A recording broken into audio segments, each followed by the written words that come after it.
W Team Germany, we got a treat for y'all to make it an authentic German. Let's go. It is 1, 2, 3.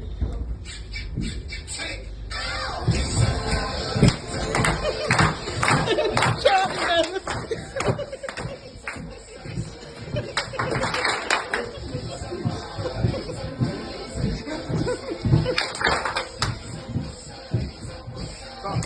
here for the judges. He's Rennie. That's Rennie.